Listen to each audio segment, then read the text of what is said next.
Bardak was the first pub actually that opened in Artsakh because it's a bit conservative space and very fast became a favorite spot for all the young people and all the foreigners who came to visit Artsakh.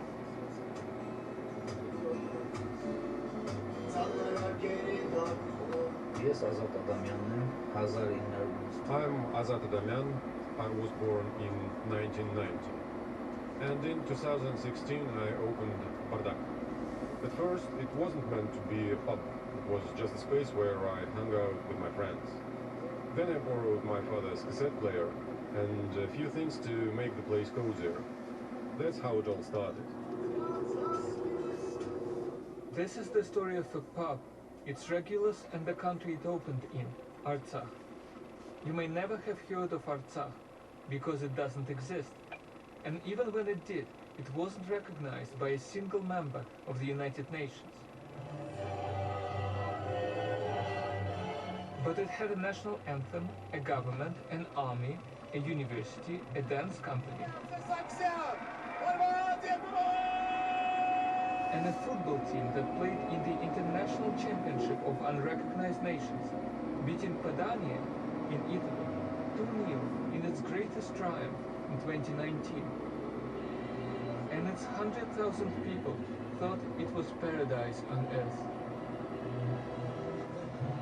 People who was live in Artsakh, when you talk with that people, you can feel very powerful energy. I don't know. That place was some magical place. Wherever you go, you see mountains. And for me, the mountains in Artsakh, they are the most beautiful mountains on the planet Earth. So free and so inspiring. Mountains are a clue. Artsakh is internationally known as Nagorno-Karabakh. Nagorno is Russian for mountain, and mountainous Karabakh is a small patch of territory in a corner of what was once the Soviet Union, between the Black Sea and the Caspian, just north of Turkey and Iran. It is officially part of the Republic of Azerbaijan, and its name is Azerbaijani, meaning Black Garden. But most people there were ethnic Armenians. Both nations see Karabakh as a cradle of their civilization. It has ancient monasteries where Armenian Christian faith and culture were preserved for 16th century. And the ancient citadel of Shusha was famous for its traditional Azerbaijani music, mugham, for its ornamental mosques, and the breathtaking Jidir plain where Azerbaijani princes or khans held horse racing competitions.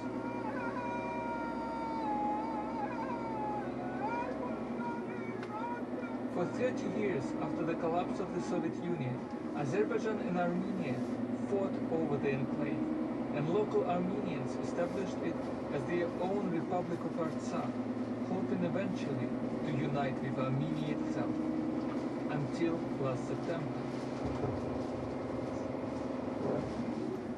That's when Azerbaijan launched a military operation to retake its territory. Then, almost every single Armenian in Karabakh got in a car and left in just 10 days. It was one of the most extraordinary migrations in modern times. With like tens of thousands of cars on one single narrow road trying to escape. Every car is filled with people. It's just you see sorrow everywhere. The extinction of Artsakh, Karabakh, was only briefly in the headlines.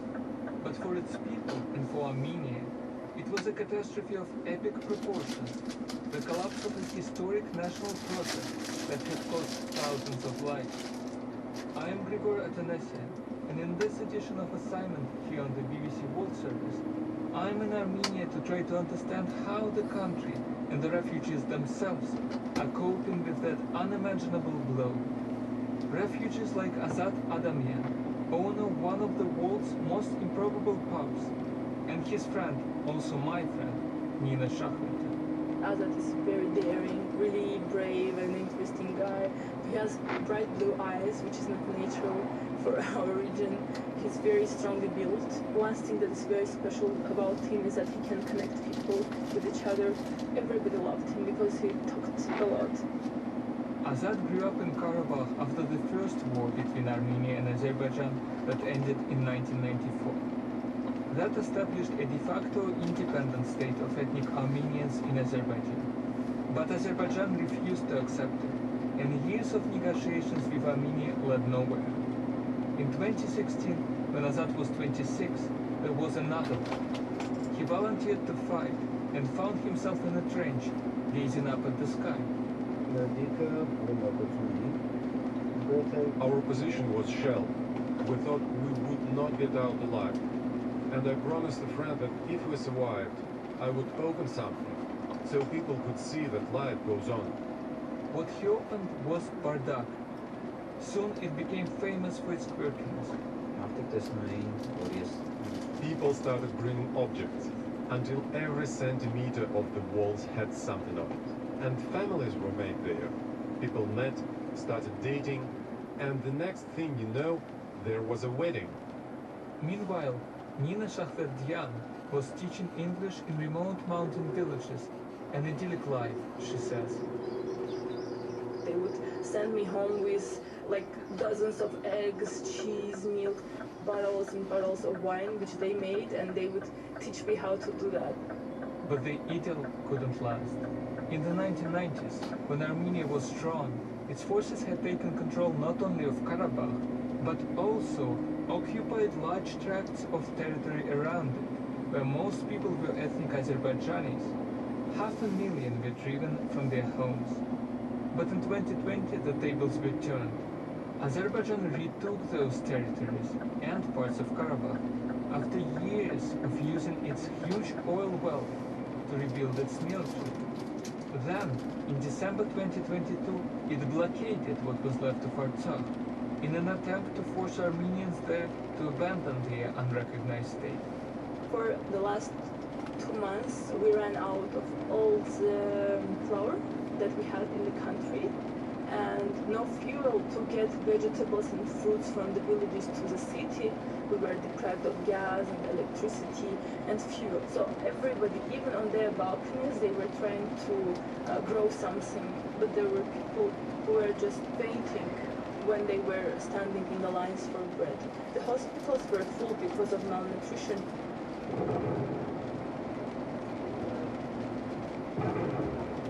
Then, after 9 months of blockade, last September, Azerbaijani bombs started to fall on Karabakh. This time, the state of Armenia, which supported the rebel republic in previous wars, did not intervene, realizing it would be a hopeless fight. Azerbaijan told the Armenians that they could stay and accept citizenship, but decades of conflict made this unimaginable, and the 9 months of blockade drove the point home. And so, when Azerbaijan suddenly reopened the only road linking Karabakh to Armenia, People were so scared that the roads are going to close again that they started to flee immediately. Nina, her parents and brother said goodbye to their house, got into a car with a cousin and left, along with 100,000 other people who were losing everything. And then there was Azerbaijan making them open their cars, check them and stuff. And because there was almost no connection to each other, no electricity, we didn't know what really was happening on the road. And 64 people died on the road because they just couldn't live through 30, 40 hours of road, which used to be just 2 hours. People died of heart attacks, people died because they were just too old to live through that pain. Children were crying, people were drinking heavily because they wanted to cut off from reality. It was very easy to start conflict there because everybody is so angry. We stood at one place for 6 hours. Sometimes we moved 1 kilometer in 1 hour. For us, it took more than 30 hours on that road to finally reach to the first Armenian village.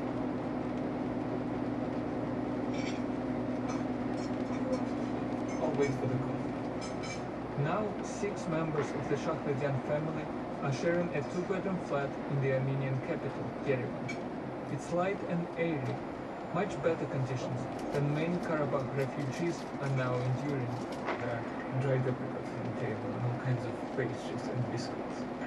I have known Nina for years. Her father, Sergei, was one of the initial participants of the movement that first campaigned for Karabakh to become part of Armenia when the Soviet Union was falling apart 35 years ago.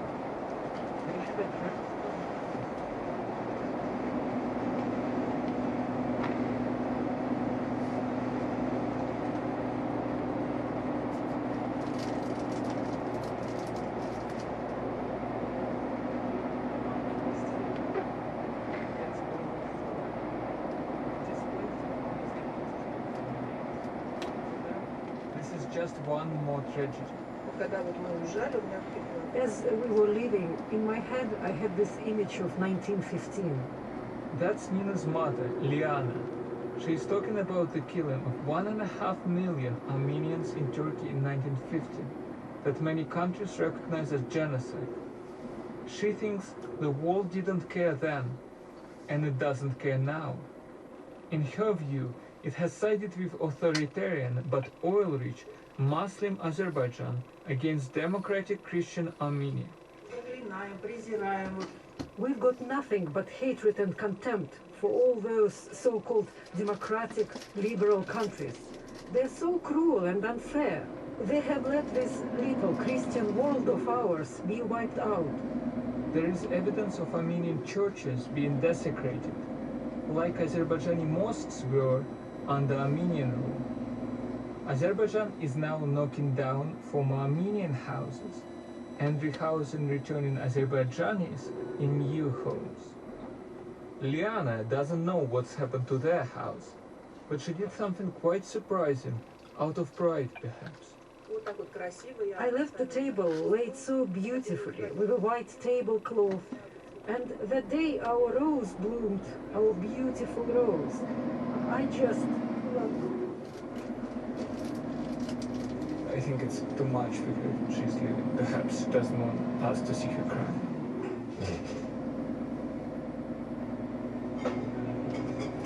Target. It's the best Armenian craft beer was just delivered. Welcome. What do you want to drink? But Azad has bounced back.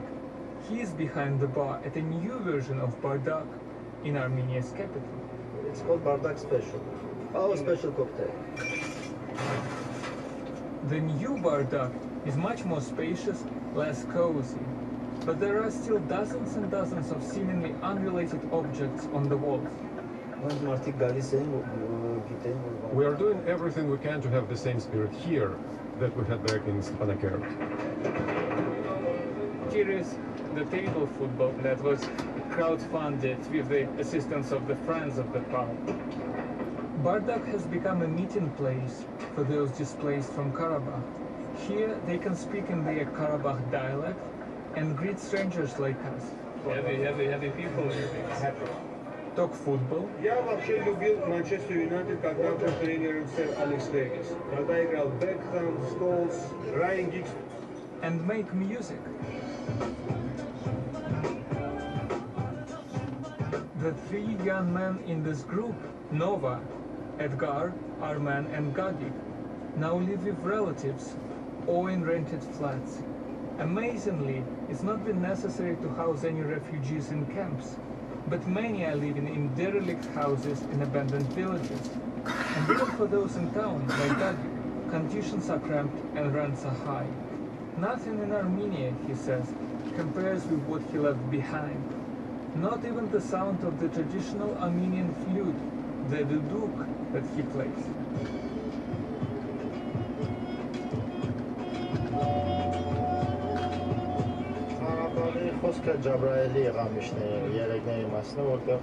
So Gagik says that there was growing special reed, which was great for duduk. He says the sound was much more velvety in a way. I started to wonder, can that be true, or is it just nostalgia?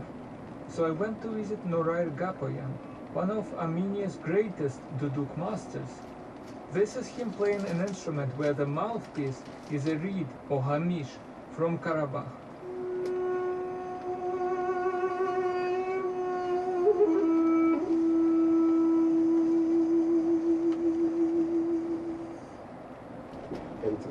this one is not from Artsakh, it is from Russia.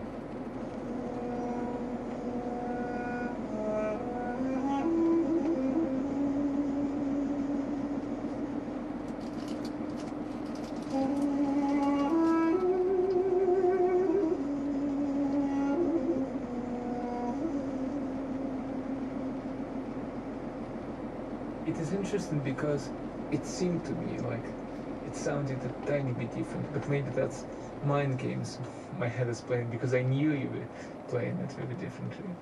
That bamboo which comes from Artsakh, it was very good for playing, for sound, for everything. Bamboo which we have in Armenia also can be good, but they need to work long and hard to get good sound like that Khamish which was come from Artsakh. I think you can't feel that difference when you are listening. The difference is for musicians, I think. It is even hard to explain by Armenian. You need to change your blowing system, your lip system. You got to be a duduk player to understand. The technicalities are complicated, but the message is clear. Like virtually every Armenian, Norar is sad about the loss of Karabakh. He used to go there to teach young people the duduk. Now he feels like something was taken away from him. But while some mourned, others started asking questions, trying to understand what had really happened. Look, all Armenians in Karabakh, in Armenia, we've been living in a big lie. Armen Babahanyan is from the town of Shusha, known in Armenian as Shushi, which once had a mixed Azerbaijani and Armenian population. He is also a musician, but the duduk is too traditional for him.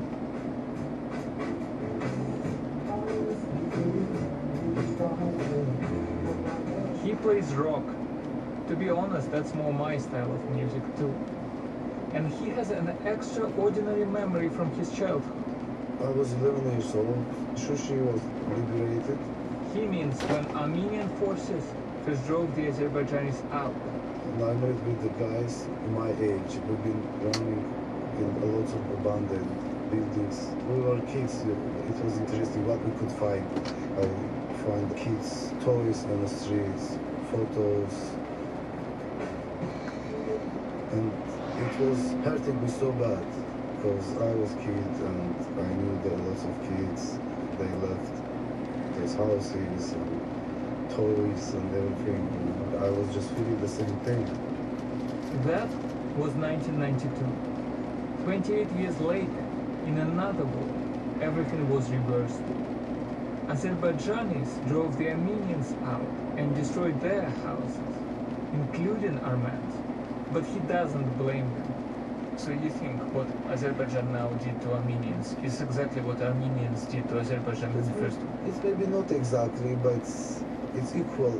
I see a lot of destroyed houses, old houses, beautiful houses, being destroyed by my people. So, and I can't not see that. We may now paying price for our grandparents who did these mistakes. People are believing in lie that we are the oldest nation, for example, that we have the biggest military. So you think the initial Karabakh movement, independence movement, was a mistake? It was all wrong to me in the beginning, if you ask me. It was broken my childhood, my generation. In the end, it became the same what it was before the war. We have only broken childhoods, lost lives, they died just for nothing. Arman also started his musical career in Bardak pub in Karabakh. But the Yerevan bar that he is performing in today isn't the new Bardak. His views are so unusual, he doesn't want to go there. These faces make me feel so uncomfortable because I don't want to see these faces. What's in that cocktail? Special cocktail for me. But Nina goes all the time. Improvisation. She's even brought school children here as a part of her charitable initiative to help groups of displaced Karabakh kids now scattered across Armenia keep in touch with one another. and they had a nice party here, and they danced a lot, and they ate pizza. And so this is an opportunity for them all to unite and pretend that it's all fine, and they are doing the same things that they used to do before. And what's the goal of that? Because I mean, after all, they're not all together anymore, and it's all not fun.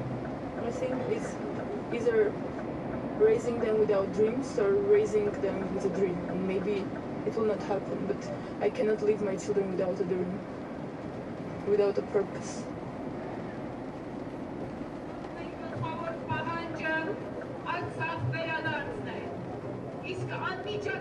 The purpose is simple: return to Karabakh. That's the message of this rally in Yerevan. Demand international guarantees for a safe return. But there is little hope in the crowd. Many are focused on immediate survival.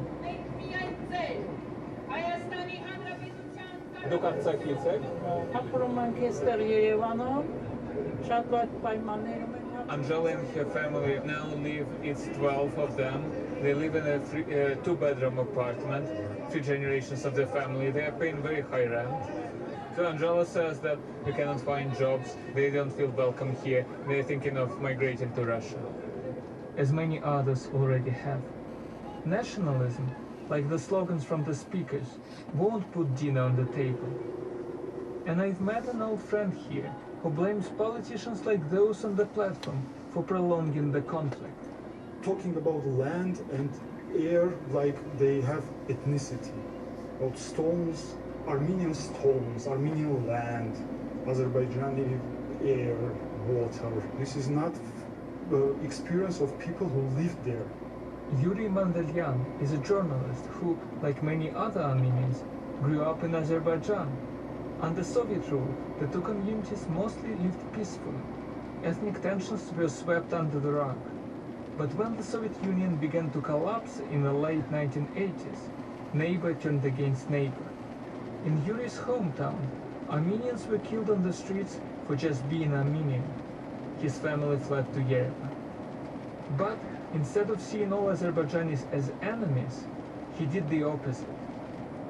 He learned the stories of Azerbaijanis who were killed and driven out from Armenia, and published records documenting those crimes. This is not like part of Armenian truths or Azerbaijani truths. We don't want to play this information war games. Our institutions, even media institutions, sociologists in the independent Armenia, they developed with hiding the truth. So when Armenians are beaten in Azerbaijan, we call it genocide. When Azerbaijanis are beaten in Armenia, we call it historical justice, or nothing happened, they just left. I want to put that argument to my other old friend, Nina. I think really in this conflict, the tragedy of it is that it became Karabakh is only Armenian, and all Azerbaijanis were ethnically cleansed, let's say it out loud. And then when they got stronger and won militarily, all the Armenians had to go. So there is no compromise and no justice from either side, don't you think? There is justice to history, and the history says Artsakh is Armenia. Returning to Karabakh is her whole focus, but she's got conditions. The term that satisfies me is that Azerbaijanis get out of Artsakh, and then our military stands there, and then I go home. That's my terms. I mean, that means another war. Do you want another war? Armenia has never started war against Azerbaijan. It was always Azerbaijan starting war. Azerbaijan every single day on news says that there are high chances that they will start attack against Armenia. İstese daha asan halledecek. İstemese de zorla halledecek. This is Azerbaijani President Ilham Aliyev, demanding that Armenia give his country a free road corridor through its territory. If it doesn't, he says he will take it by force. In response, Nina and other Armenian civilians are taking up military training run by volunteer organizations. Meanwhile, back at Bardak, the owner, Azad, is bursting with new plans. He's organizing jam sessions for aspiring musicians at the pub, but his heart is only half in it.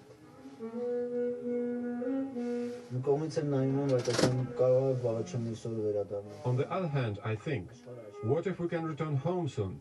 I will be divided between running a serious business here in Armenia and the pub in Artsakh, which would be ruined by then. Would it ever be possible for Azat, Nina, and the other 100,000 Karabakh refugees to go home without another war?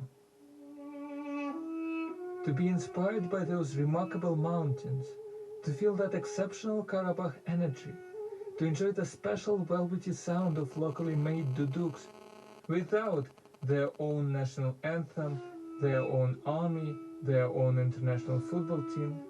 Perhaps imagining that is just naive. And yet, I've been to Armenia many times in the last decade, and now I have a feeling that the number of people who believe the cycle of violence should stop is greater than ever. People like my old friend Yuri, who's seen the story from both sides. It's not about love.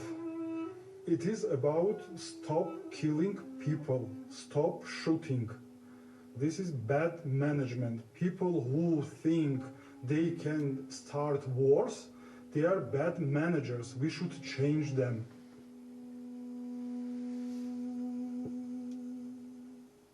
Thanks for listening. Assignment was presented by me, Grigor Atanasian, and produced by Tim Hugh. This is the BBC World Service with the business